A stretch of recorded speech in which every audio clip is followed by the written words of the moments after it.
of a local supermarket known as HEB Plus in preparation for dinner with her husband, Chris. As she gathered the ingredients, she observed a bouquet of pink and red roses, colors that symbolize tenderness and passion. As Olivia exited the store with the roses in her cart, she was unaware that in less than 40 minutes, she would be dead. A horrible consequence of so-called toxic love. The police would find her on her bedroom floor in a quiet neighborhood in Beaumont, Texas. 11 minutes earlier, her loving husband, Chris, dialed 911. Beaumont 911, what is the address of your emergency? Olivia! Please, hurry. Someone take the gun. Tell me what's going on. I'm at home. I'm right beside the head. Please. Somebody shot in the head. What the fuck? Please. Tell me, Okay. where is she shot? In the head. Okay, where in the head? Take it and it went off. Okay. I want you to try to control the bleeding. As soon as the call disconnected, officers headed on their way to the Beaumont, Texas home of Chris and Olivia, located at 5575 Pine Bur Boulevard. At 8:55 a.m., they arrived. Officer Otis Butler was met by a familiar face, The 40-year-old Christopher Ray Jones, who was visibly distressed. Officer Butler was close friends with Chris and his wife, Olivia. His body cam was rolling while Chris urged the officers to hurry into the house. She in my bedroom. Where's the gun? In the bedroom, broken down on the dresser. Come this way. Okay. Please, come this way. This way. Okay. Please. Olivia! As alluded to earlier, the officers made their way to the bedroom and found Olivia lying on the floor. Baby! Sir. Okay. Step back. What's up, Mr. Butler? I tried to take it. Get his in. Mom! Olivia was found face down with a gunshot wound to the back of her head. Astonishingly, she was still breathing. When the officers rolled her, they discovered that the bullet had pierced through her right eye. The room she was found in was covered in blood, with spatter all over the walls. The paramedics arrived, and while they tended to Olivia, the police secured the area. Officer Butler had Chris walk him through the events leading up to the shooting. What happened? We had a disagreement. And I say, baby, if you're not working with me, you're working against me. I say, we've been doing this. My 19-year-old stepdaughter was 8. My 11-year-old was 1. Oh, you have I 2 said, kids? If we can't get it together, we can't be together. Okay. We got several. And I say, I just want a divorce. And her reaction was, she got the gun? I said, give me the gun. She like, I don't remember which hand. I'm like, give me that gun. What is you doing? Stop trying to scare me. I took it. So when you grabbed it, went off? She yanked. I grabbed it and she yanked back. And the gun went off. Okay. The gun went off. Chris's story immediately set off red flags. How could such a large man be overpowered by his significantly smaller wife? Chris dropped to his knees in anguish, but there were no tears as he asked Officer Butler if he could go check on Olivia. Mr. Butler, I got help. No. You don't need to go in there, okay? Is she alive? Yeah, she is. She is. We got him. Is she alive, Mr. Butler? When we went in there, Please don't tell me she's alive and she's not. when I saw her, she was. She was talking? She wasn't talking. Is she breathing? It looked like she was breathing. Yeah. Ooh, good. Hey, don't go in there, sir. Please. Sir, I need you to stay right here with me, okay? And calm down. Calm down. Upon learning that Olivia was still breathing, Chris's reaction seemed strangely devoid of relief or happiness. Another red flag for Officer Butler. Back inside the home, Olivia's wounds proved to be fatal, and just after 9 a.m., she was pronounced dead. Officers searched the rest of the home and noticed that in addition to the surveillance cameras installed on the exterior of the house, there were 2 more cameras mounted in the living room, monitoring the interior of the house as well. They also discovered the gun that Olivia was shot with, a 9mm pistol covered in blood. However, they found it strange that the gun was in a different room from where the shooting took place. If Olivia was holding the gun when it went off, how did it end up in a different room? The only logical answer was that Chris must have moved it. Following this discovery, the officers decided that the best course of action was to detain Chris until they had a better understanding of what really happened. As Chris was getting handcuffed, his 19-year-old daughter, Ariel, arrived at the house. No She had already been way. contacted by Chris. No who told her fucking what had way, happened. She dude. was clearly devastated.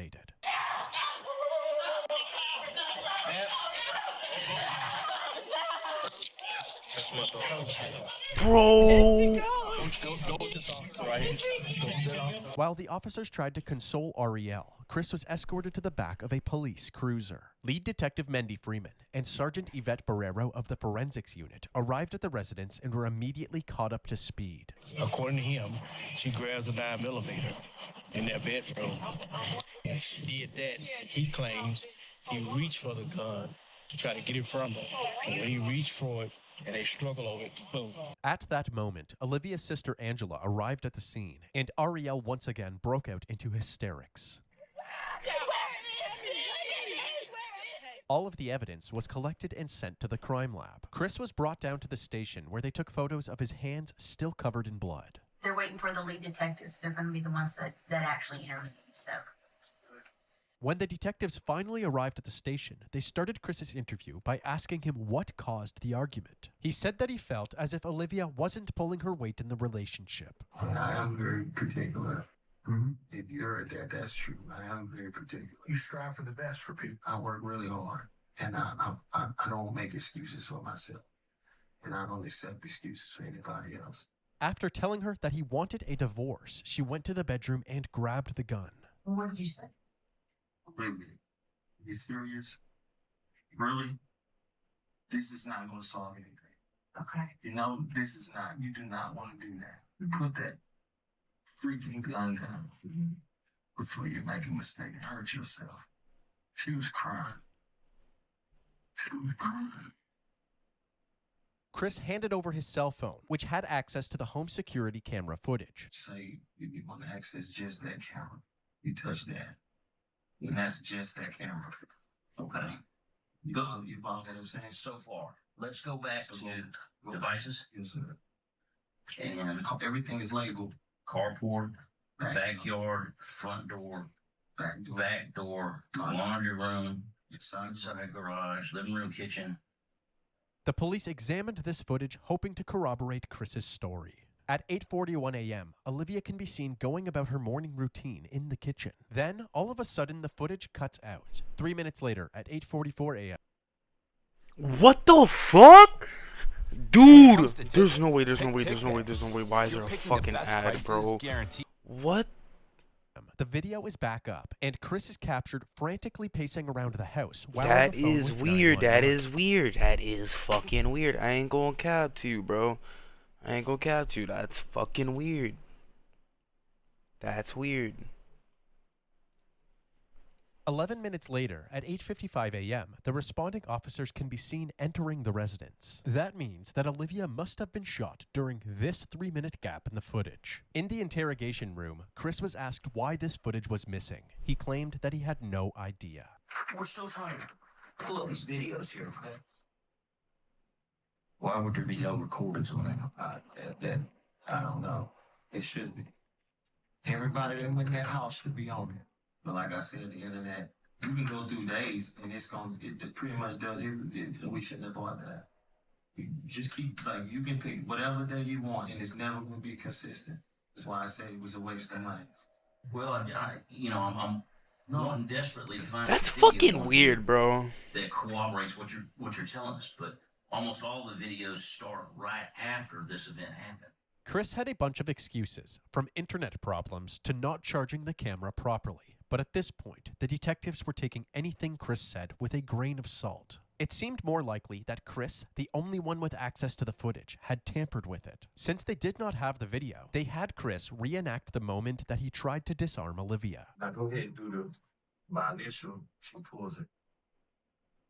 Give me the. Okay. And I go. I'm sorry. You're good. No, you're good. I want the chair. I'm sorry. You're fine. I like the chair, man. I'm reliving it. Are you? I'm reliving it. So she should be shot in the back of her right head. Did you feel me twist your? Did you feel me twist that? Did you feel me twist your? Yo, bro, what the fuck? With each question asked, it seems as if Chris was improvising the answer, actively trying to make the puzzle pieces fit together rather than telling the truth. The detectives ended their initial interview feeling more suspicious of Chris than ever. They then moved on to other members of the family, starting with Olivia's sister, Angela. Olivia Jones is her sister, right? We've been talking a lot lately. We talk every day. I drop her baby to her at the tax office. She's always been timid about everything, but she was the type that whatever went on in their home, she would keep it there. Yeah. Kind of a private person. Yeah. She loved her baby so much that she thought she had to live for them. You know, she would never. Angela went on to reveal the extent of Chris's control over Olivia. She can't talk on the phone after a certain time. He controlled the finances. He never wanted to be in the presence of her family reunions, anything. He never came. But she would have to step off, and when he would call, and all you could hear was him screaming and yelling in the phone. His character is agitation. Like, his character is to be aggressive.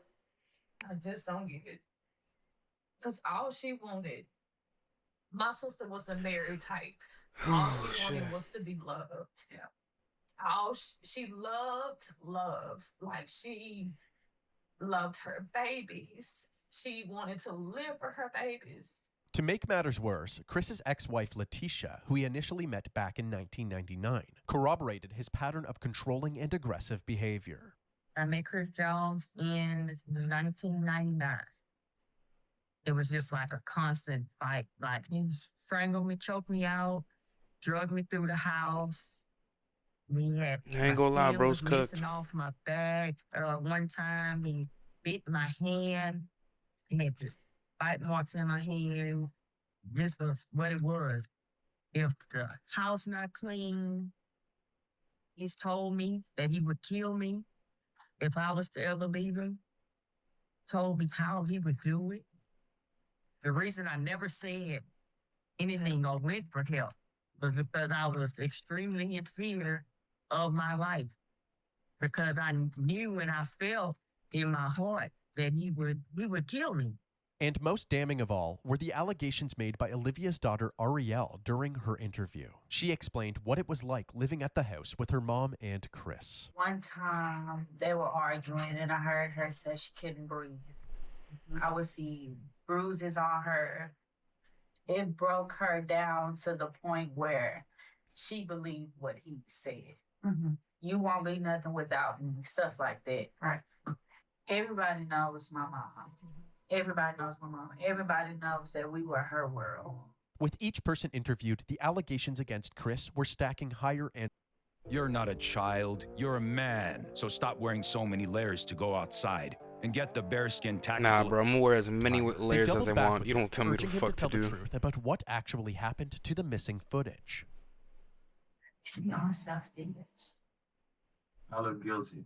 Not deleting those videos.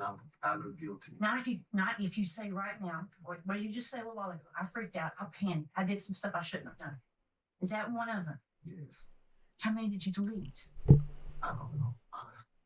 Okay. I'm just afraid of being blamed for something. Yo, this shit is fucking wicked, bro. Really bad. While the confession was a much-needed win... Bro, dude, like... Dude is making no sense. Cause, bro, literally, bro, as soon as... Bro, like, this dude makes, like, yo... This dude's like... Yo, bro... Yo, oh, shit. Bro goes... Oh my god, yo, my wife got shot. She got shot. And then... And then the footage is like, what, 3 minutes? And then... Yo, that is fucking wicked, bro! Oh my god! Like, I don't get it. Like, shit is crazy.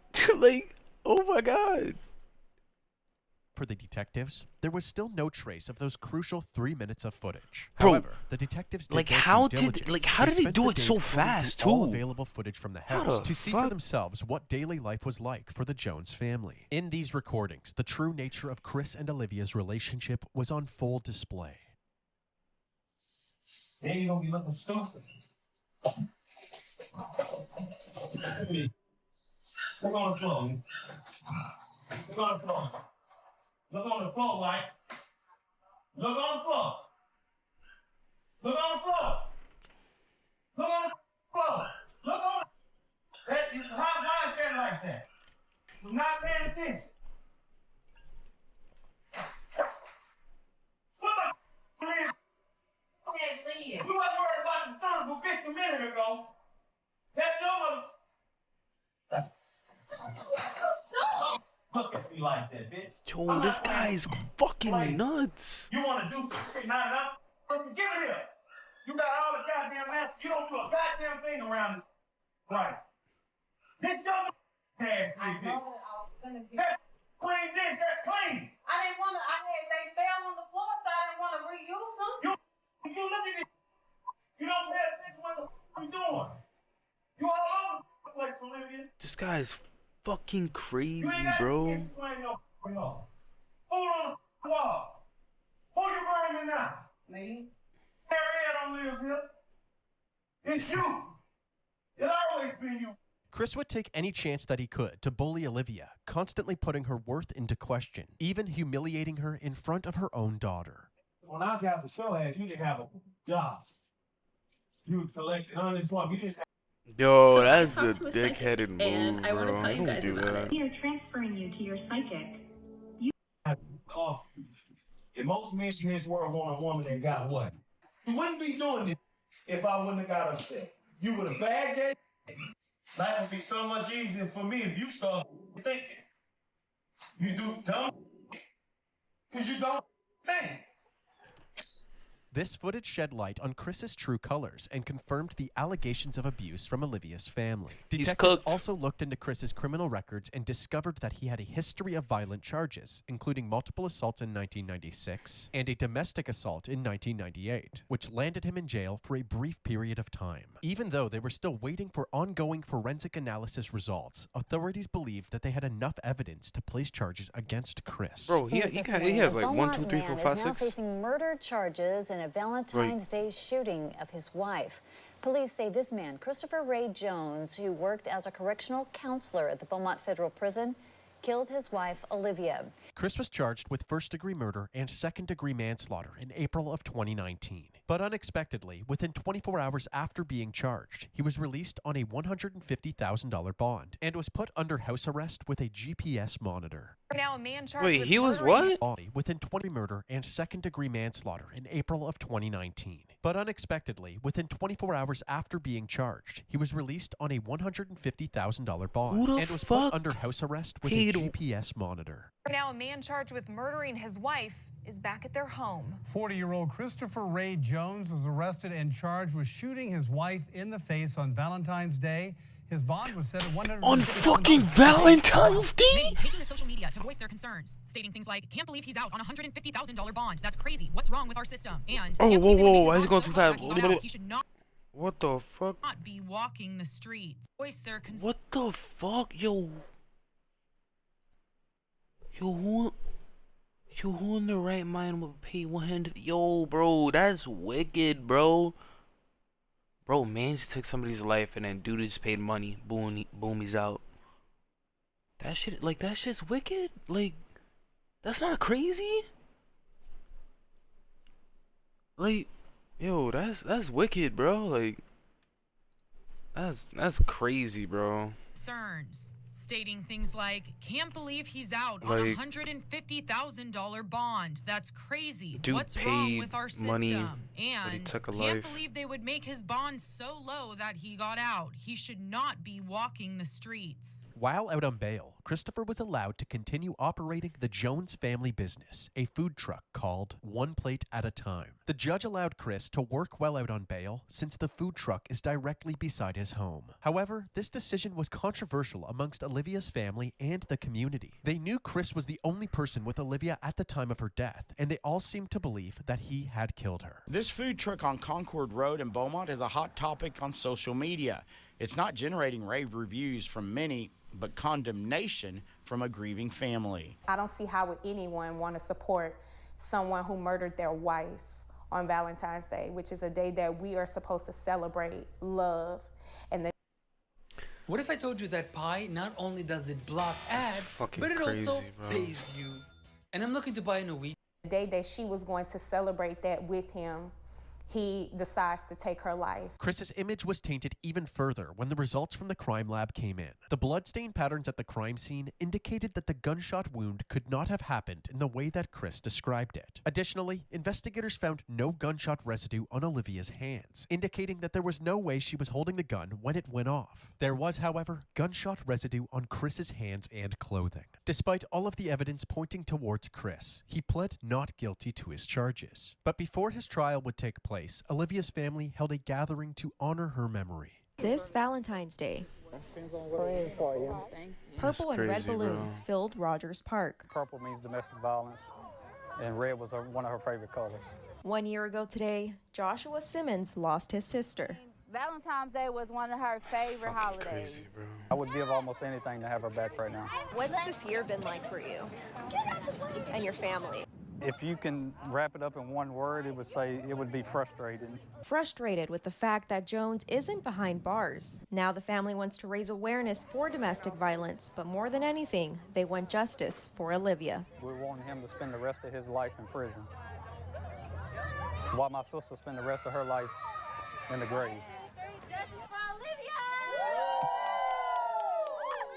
Shit is crazy, After bro. finally having an opportunity to celebrate Olivia's life, her loved ones would once again have to face her death during Chris's upcoming trial. The courtroom was packed with family members from both sides. It had been over 3 years since Olivia's death, and despite the clear tension between the two families, they all wanted the same thing: justice for Olivia. Prosecutors Jimmy Ham and Mike Laird described Chris as an abusive partner with a violent past, and it was only a matter of time before something like this happened. Chris's defense attorney, Ryan Gertz, argued that Chris only grabbed the gun because Olivia was recklessly handling the weapon, putting both herself and Chris in a dangerous predicament. Forensic pathologist Celestina Rossi provided critical bloodstain analysis and confirmed that Olivia did not have any gunshot residue on her, contradicting the defense's claims that her death was merely an accident. The testimonies and evidence combined ultimately overpowered the defense team, and on February 8, 2022, Christopher Ray Jones was found guilty for the murder of his wife, Olivia Jones.